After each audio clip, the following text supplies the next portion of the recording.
Hello everyone, this is अनुराग बघेल और आपका एक बार फिर से स्वागत है इस यूट्यूब चैनल में। और हम पिछले क्लासेस में बात कर रहे थे, हमने खत्म करा था photo electric effect, black body radiation, जिसमें हमने प्लांक्स क्वांटम थ्योरी के बारे में बात करा था। हमने कुछ फॉर्मूले देखे थे, E is equal to H nu energy of photon, या E is equal to H C by lambda, ये फॉर्मूला देखा था। आइंस्टीन फोटो इलेक्ट्रिक इक्वेशन देखी थी, जिसमें हमने देखा था कि भाई आपकी this is the energy of photon, ये डिवाइड हुई किसमें, वर्क फंक्शन में, और हाफ एम वी स्क्वायर मतलब जो फोटो इलेक्ट्रॉन निकला उसकी काइनेटिक एनर्जी में। इन दोनों के बारे में हमने पिछली क्लास में डिस्कस करा था और मैंने कहा था कि इन पे बेस हम एमसीक्यू की प्रैक्टिस करेंगे, जो क्लास 11th और नीट के लिए बहुत ज्यादा इंपॉर्टेंट। तो एक क्वेश्चन मेरे सामने रखा हुआ है, आप इस क्वेश्चन पे गौर करिए।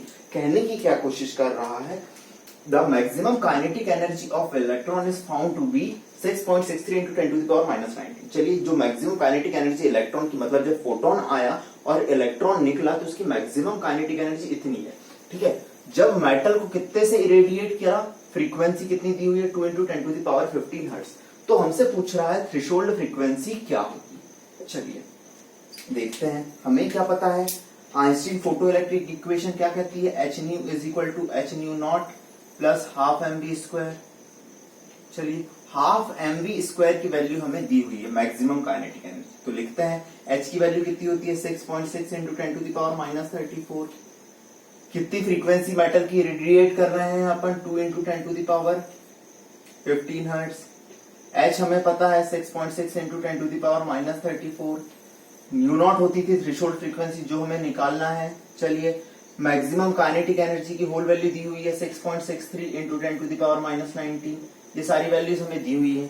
चलिए भाई, ये सेम वैल्यू है तो इन्हें मैं माइनस करता हूँ, इसको इधर लाता हूँ, क्या बचा 6.6 into 10 to the power -34।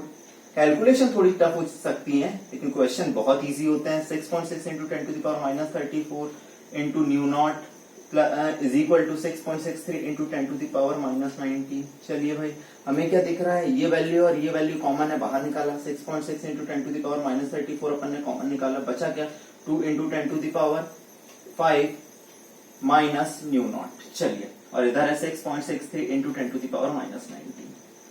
इसको मैंने नीचे ट्रांसफर करा, इधर क्या बचा, 2 into 10 to the power 5 minus new not, और इधर क्या बच गया 6.63 into 10 to the power -19, और दूसरी चीज बची 6.6 into 10 to the power -34। Approximate same value है, इनको अपन ने कट कर दिया, ये ऊपर गया, +34 -19 +34 कितना बच गया, 10 to the power 15। मतलब हमें क्या पता चला, 2 into 10 to the power 15। New not जो हमें निकालना था उसे उधर ले गए, इधर क्या बचा, 1 into 10 to the power 15। चलिए भाई, 10 to the power 15 कॉमन करा, 2 - 1 ये तो कॉमन था, कॉमन कर दिया, 2 - 1 कितना होता है, 1। And this is threshold frequency and this is your answer, 1 into 10 to the power 15 hertz. इस तरीके के क्वेश्चन आए तो उन्हें ऐसे सॉल्व करना है। नोट डाउन कर लीजिए पॉज करके।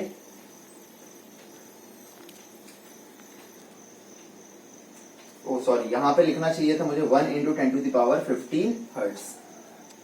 चलिए बच्चों, हमारे पास नेक्स्ट क्वेश्चन है, जब रेडिएशन वेवलेंथ लैम्डा इल्यूमिनेट करता है मेटल को, मतलब कोई एनर्जी आ रही है फोटोन की, उसकी वेवलेंथ कितनी है, लैम्डा है, तो जो आपका एंड इजेक्ट फोटो इलेक्ट्रॉन, जो इलेक्ट्रॉन निकलता है उसकी काइनेटिक एनर्जी दी हुई है 1 इलेक्ट्रॉन की। ठीक है, मतलब हमें इस बार एनर्जी में वेवलेंथ वाला फॉर्मूला यूज करना पड़ेगा आइंस्टीन फोटो इलेक्ट्रिक इक्वेशन में। फिर क्या बोलता है, दूसरा रेडिएशन जब आता है तो वेवलेंथ है λ/3 और काइनेटिक एनर्जी है 4 इलेक्ट्रॉन। तो बोल रहा है what will be the work function of metal. अब ध्यान दीजिए, चाहे आपकी वेवलेंथ कुछ भी हो लेकिन मेटल का वर्क फंक्शन तो इस क्वेश्चन में क्या रहना है, फिक्स रहना है, क्योंकि मेटल का एक पर्टिकुलर मेटल है तो उसका वर्क फंक्शन कैसा है, फिक्स है। चलिए, तो हमें क्या पता था कि जो फोटोन आया, मान लीजिए उसकी एनर्जी है hc/λ। अब ये वाला फॉर्मूला लगाएंगे, वर्क फंक्शन hc/λ 0, लेकिन हमें ये पूरी वैल्यू निकालनी है, इसलिए मैंने as it is work function लिखा। और काइनेटिक एनर्जी पहली वाली में कितनी है, सीधे 1 इलेक्ट्रॉन वोल्ट। ये पहली इक्वेशन आई, जब आपने लैम्डा फ्रीक्वेंसी का क्या, लैम्डा वेवलेंथ का क्या दिया, आपने रेडिएशन दिया। चलिए, दूसरे इसमें क्या हो रहा है, दूसरे इसमें आप क्या दे रहे हैं, λ/3, मतलब λ/3 3 मेरा ऊपर गया तो आ गया 3hc/λ, वर्क फंक्शन अभी भी W0 होगा, लेकिन अब काइनेटिक एनर्जी कितनी हो गई भाई 4 electron volt. This is equation 2। अब दिस इज इक्वेशन 2, आपके पास इक्वेशन 1 हो गई, इक्वेशन 2 हो गई। चलिए क्या मैं इक्वेशन 1 से Sc बाय लैम्डा की वैल्यू लिख सकता हूं, जो कितनी है W0 प्लस 1 इलेक्ट्रॉन वोल्ट, क्योंकि मुझे W0 कैलकुलेट करना है। तो लिखा मैंने 3 W0 प्लस 1 इलेक्ट्रॉन वोल्ट। कहां से लिखा मैंने, इक्वेशन 1 से, is equal to W0 plus 4 electron volt. इसको इधर भी मल्टीप्लाई करा, 3W0 plus 3 electron volt is equal to W0 plus 4 electron volt. चलिए भाई 4 इलेक्ट्रॉन वोल्ट इधर माइनस हुआ और W0 इधर गया, तो 3W0 minus W0 2W0 is equal to 4 minus 3 1 electron volt. हमें चाहिए था work function 1/2 electron volt. This is our answer. इस तरीके के क्वेश्चन है, उन्हें ऐसे सॉल्व करना है। चलिए बच्चों, अपना नेक्स्ट क्वेश्चन है कैलकुलेट नंबर ऑफ फोटोन। हमें क्या निकालना है, नंबर ऑफ फोटोन निकालना है उस लाइट की में जिसमें वेवलेंथ कितनी है 100 नैनोमीटर एंड जिसकी एनर्जी कितनी है 1 जूल। चलिए प्लांक क्वांटम थ्योरी अपन यूज करते हैं। Energy of photon in terms of wavelength hc by lambda, एक फोटोन के लिए ये होती है।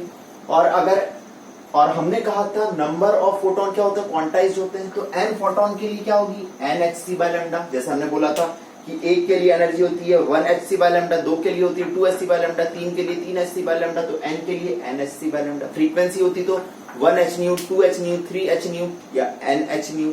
चलिए भाई हमें यही n कैलकुलेट करना है। एनर्जी दी हुई है 1 जूल। चलो भाई h 6.6 into 10 to the power minus 34 joule second हमें पता है। c speed of light 3 into 10 to the power 8 metre पर सेकंड हमें पता है। एंड लैम्डा कितना दिया 100 नैनोमीटर। नैनोमीटर है तो इसको कैलकुलेट कर दो भाई 10 की पावर -9। चलिए भाई देखते हैं, इसको अपन ने इधर ले गए, 100 को अपन ने ऊपर ले गए तो इधर आ गया 100। क्या बचा 6.6 और 3, 6 3 जा 18, 6 3 जा 18 मतलब 19.8। ऊपर क्या क्या बचा, -9 था, ऊपर गया तो +9 मतलब 10 की पावर -34 और 9 और 8 17 मतलब ये कितने हो गए भाई अपने +17। चलो भाई मतलब हमें क्या पता चला, और n नंबर ऑफ फोटोन हमने लिख दिया। ठीक है, तो ध्यान दीजिए 19.8 और ये हुआ 10 17 और 34 10 की पावर -17। चलिए तो 100 डिवाइडेड बाय 19.8 इंटू 10 की पावर -17 मतलब नंबर ऑफ फोटोन जो आएंगे 19.8 को अप्रोक्सीमेट मैंने 20 मान लिया एंड 25 जा 100 तो 5 इंटू 10 की power 17। These are number of photon present in the wavelength of light having 100 nanometre and energy 1 joule. चलिए बच्चों नेक्स्ट क्वेश्चन है, इसको अच्छे से ध्यान दीजिएगा। Calculate energy of 1 mole of photon. अगर 1 मोल बोला है मतलब कहानी में ये मोल बहुत बड़ी भूमिका अदा करता है। चलिए जिसकी फ्रीक्वेंसी कितनी दी हुई है 5 into 10 to the power 14 hertz. चलिए प्लांक क्वांटम थ्योरी से एनर्जी का फॉर्मूला क्या होता है भाई, E is equal to H nu. H कितना दिया है 6.6 इंटू 10 टू द पावर -34 और न्यू कितना आ गया frequency 5 into 10 to the power 14 hertz. चलिए ये आप कैलकुलेट करिए 6.6 और 5 को कैलकुलेट करोगे तो आपको मिल जाएगा 6.6 का आधा तो मतलब 3.3 इंटू 10 की पावर ये हो गया 20 10 की पावर 19 हर्ट्ज। आपका कितना आ गया 3.3। इसको कैलकुलेट करा तो 33 आया और ये 20 आएगा तो मैंने this is -19 hertz. This is energy कितनी आई 3.3 into 10 to the power -19 hertz नहीं, एनर्जी को अपन लिखेंगे जूल में। चलिए ये नॉर्मल आप लोग करते हैं, लेकिन आपके लिए पूछा गया है energy of 1 mole of photon. कितने की एनर्जी पूछा गया 1 मोल ऑफ फोटोन। तो आपको पता है 1 मोल के लिए पूछा गया है मतलब इसमें किससे मल्टीप्लाई करेंगे, मैंने थ्योरी पढ़ाते टाइम बताया गया कि एनर्जी अगर 1 मोल के लिए पूछे बच्चों एवोगैड्रो नंबर से मल्टीप्लाई कर दो। किससे मल्टीप्लाई कर दो एवोगैड्रो नंबर से। तो energy of 1 mole of photon, energy of 1 mole of photon तो देखिए हमें निकालना है 1 मोल ऑफ फोटोन के लिए, तो 3.3 into 10 to the power minus 19 into 6.023 या 6 इंटू 10 टू द पावर 23। 023 को मैंने मान लिया 6, ठीक है। 3.3 और 6 करे तो कितना आ गया 19.8, और ये करे तो कितना आ गया 10 की पावर 4।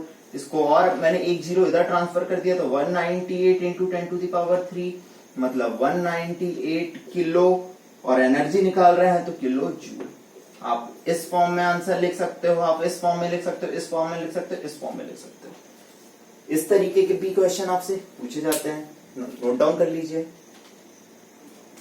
चलिए बच्चों, हमने अगले क्वेश्चन में देखते हैं, calculate the frequency of radiation having wave number. अब हमें दिया हुआ है वेव नंबर, कितना दिया है 10 की पावर 10 मीटर इनवर्स। हमें वेव नंबर दिया हुआ है, हमें क्या पता है wave number is equal to 1 by lambda. चलिए भाई, लेकिन हमें पूछ रहा है फ्रीक्वेंसी, तो फ्रीक्वेंसी और वेवलेंथ में क्या रिलेशन था, C इज इक्वल टू क्या होता है बच्चों, न्यू लैम्डा। मतलब लैम्डा क्या हुआ, किसके बराबर हुआ, C बाय न्यू की।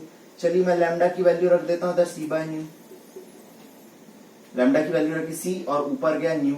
हमें ये दिया हुआ है, फ्रीक्वेंसी पूछ रहा है, तो वेव नंबर है 10 एंड न्यू कितना है निकालना है अपने को। स्पीड ऑफ लाइट कितनी होती है 3 into 10 to the power 8 metre पर सेकेंड, मतलब इधर कितना आ गया 3 into 10 to the power 8 metre पर सेकेंड।